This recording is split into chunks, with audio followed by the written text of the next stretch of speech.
शरद पवार यांचं राजकारण संपलेलं आहे किंवा शरद पवार यांच्या राजनीतीचा इरा समाप्त झालेला आहे असा डायलॉग देवेंद्र फडणवीसांनी 2019 मध्ये मारलेला होता.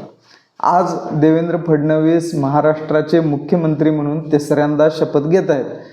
तर ह्या ज्या 2019 पासून 2024 पर्यंत देवेंद्र फडणवीस विरुद्ध शरद पवार, देवेंद्र फडणवीस विरुद्ध उद्धव ठाकरे आणि देवेंद्र फडणवीस विरुद्ध भाजपमधील अंतर्गत त्यांचे विरोधक असा जो काही संघर्ष झालेला होता, यामध्ये देवेंद्र फडणवीस हे सगळ्यांना पुरून उरले आहेत आणि त्यांनी 2024 मध्ये जे मोठं यश मिळवलेलं आहे, अविश्वसनीय असं यश मिळवलेलं आहे, ते यश निर्विवादपणे देवेंद्र फडणवीसांचं आहे.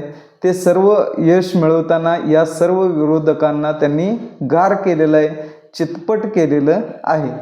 2019च्या विधानसभा निवडणुकीत काँग्रेस राष्ट्रवादी एका बाजूला आणि भाजप शिवसेना युती एका बाजूला होती. आघाडीमधून अनेक लोक फुटून भाजपकडे जात होते. त्यामुळे देवेंद्र फडणवीस यांचा कॉन्फिडन्स वाढलेला होता आणि इतका आत्मविश्वास वाढलेला होता की त्यांनी पवार साहेबांना चॅलेंज केलं होतं की म्हटले आमचे पैलवान दंड थोपटत आहेत, त्यानंतर शड्डू मारत आहेत, तेल लावून तयार आहेत कुस्तीला आणि समोर कुणी पैलवानच नाहीत. अशा वेळी पवार साहेबांनी देखील त्यांना रिप्लाय चांगलाच दिला होता. ते म्हणले की कुस्ती पैलवानांशी होते, अशांशी होत नाही, किंवा रेवड्याच्या कुस्त्या खेळणाऱ्यांशी आमचे पैलवान कुस्ती खेळत नाहीत, अशा पद्धतीचा रिप्लाय पवार साहेबांनी सुद्धा तेव्हा दिला होता. त्यानंतर 2019 मध्ये जे महाविकास आघाडीचा वेगळा प्रयोग झाला, उद्धव ठाकरेंनी देखील नैसर्गिक युती तोडून काँग्रेस राष्ट्रवादीसोबत जाणं पसंत केलं. त्यानंतर पवार साहेबांना चाणक्याचा बाप अशी सुद्धा उपमा मिळाली आणि कुस्तीचा संदर्भ आल्यामुळे वस्ताद असं म्हटलं जाऊ लागलं.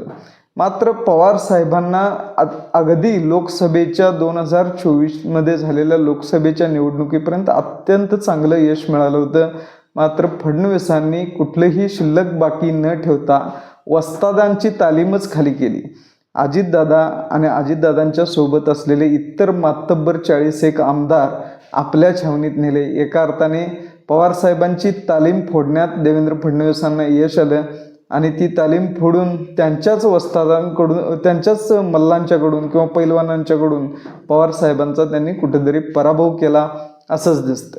अर्थात 2019 नंतर उद्धव ठाकरे मुख्यमंत्री झाल्यानंतर फडणवीसांना 100% राग होता की नैसर्गिक युती आपली तोडून हे काँग्रेस राष्ट्रवादीसोबत गेले. अर्थात मुख्यमंत्रीपदाचा प्रश्न होता, अमित शहानी शब्द दिला होता, तसेच भाजपने अगदी पद्धतशीरपणे शिवसेना, त्या काळच्या शिवसेनेचे उमेदवार पाडण्याची देखील किमया केली होती. या सर्वच त्रासाला किंवा शब्द न पाळण्याला वैतागून उद्धव ठाकरेंनी काँग्रेस राष्ट्रवादीकडे जाण्याची इच्छा व्यक्त केली आणि काँग्रेस राष्ट्रवादीने तर अख्खं मुख्यमंत्री पद देऊन त्यांना बोलवून घेतलं आणि उद्धव ठाकरे हे मुख्यमंत्री झाले. कोरोनाचा काळ आला, त्यामध्ये उद्धव ठाकरे स्वतः आजारी होते. अशा बऱ्याच गोष्टी घडल्या. मात्र उद्धव ठाकरे यांना देखील सुट्टी दिली नाही ती देवेंद्र फडणवीसांनी. एकनाथ शिंदे यांच्या हातात शिवसेनेची बरीच सूत्र होती किंवा जरी उद्धव ठाकरे हे चेहरा म्हणून दिसत असले तरी खाली यंत्रणा लावणारे हे एकनाथ शिंदे होते. एकनाथ शिंदेंना हाताशी धरून उद्धव ठाकरे यांना देवेंद्र फडणवीस यांनी व्यवस्थित धडा शिकवला. उद्धव ठाकरे यांची शिवसेना जी होती ती फोडण्यात देवेंद्र फडणवीस यांना यश आलं. झाडी, डोंगर, हॉटेल वगैरे बघत एकनाथ शिंदे यांचे जे समर्थक आमदार होते त्यांच्यासाठी एक आनंदाची बातमी आली, ती म्हणजे एकनाथ शिंदे हे मुख्यमंत्री झाले. मात्र तिकडे दुसऱ्या बाजूला भाजपच्या छावणीत, देवेंद्र फडणवीस यांच्या छावणीत सन्नाटा पसरला की एकनाथ शिंदे यांना मुख्यमंत्री केलं गेलं. त्यामुळे 105 संख्या असून सुद्धा भाजपला मुख्यमंत्री पदावरचा दावा सोडावा लागला, शिवसेनेला महत्त्व द्यावं लागलं आणि एकनाथ शिंदे हे मुख्यमंत्री झाले. अशा वेळी देवेंद्र फडणवीसांनी जो त्याग केलेला होता तो पुढंच त्यांच्या कामाला आला. त्यातच पुढं जाऊन अजितदादा यांनी देखील पक्ष फोडून भाजपकडे आणला. अजितदादांनी सुद्धा महायुतीत येण्यास ते राजी झाले. त्यावेळी देवेंद्र फडणवीस यांनी यांच्या समसमान पदावरती अजितदादा सुद्धा बसले. देवेंद्र फडणवीसांनी अजितदादांच्या सोबत शीट शेअर केली उपमुख्यमंत्री पदाची. अशा पद्धतीनं देवेंद्र फडणवीसांनी उद्धव ठाकरे असतील किंवा शरद पवार साहेब असतील या दोन्ही लोकांना किंवा हे दोन जे आपल्याला चॅलेंज देत होते या दोघांना देखील कुठेतरी धडा शिकवला. अर्थात यामागे दिल्लीहून असलेली ताकद होती, महाशक्ती सुद्धा होती, तरीसुद्धा देवेंद्र फडणवीस यांना देखील मानावं लागेल, कारण त्यांनी कुठलीही हटवादी भूमिका न घेता किंवा एकनाथ शिंदे यांच्या हाताखाली काम करायला ते राजी झाले. त्यानंतर अजितदादा यांच्यासोबत सुद्धा त्यांनी डेप्युटी CMची जी सीट होती ती शेअर केली. अशा पद्धतीने देवेंद्र फडणवीसांनी त्याग करून कुठंतरी थोड्या काळासाठी 2.5 वर्षासाठी त्याग केला. आज त्याचं फळ हे त्यांना मिळालं. अशा वेळी पवार साहेब असतील किंवा उद्धव ठाकरे असतील या दोघांच्या देखील ज्या सीट्स होत्या किंवा या दोघांचे जे तालमीतले मल्ल होते, पैलवान होते, त्या पैलवानांनाच फोडून घेतलं आणि त्यांच्या विरुद्ध त्यांना लढायला लावून कुठेतरी शिवसेनेला आणि राष्ट्रवादीला देवेंद्र फडणवीस यांनी धडा शिकवला. अशा वेळी देवेंद्र फडणवीस यांचे जे पक्षांतर्गत विरोधक होते ते सुद्धा एकामागून एक संपलेले होते. ज्यांनी कोणी मुख्यमंत्री पदाची इच्छा व्यक्त केली होती असे सगळे भाजपमधल्या लोकांची आज काय अवस्था आहे हे तुम्ही पाहू शकता.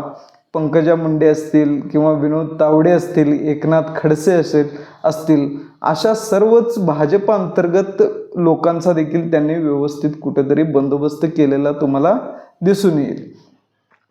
यानंतर आता जी काही लढाई झाली 2024च्या लोकसभा निवडणुकीत फडणवीस यांना मोठं अपयश आलं. त्यानंतर ते भाजप इतक्या मोठ्या पद्धतीने सत्तेत येईल काय सांगता येत नव्हतं, ही शक्यता नव्हती. त्यावेळी एकनाथ शिंदे यांचा अतिशय चलाकीने योग्य वापर करून घेण्यात आला.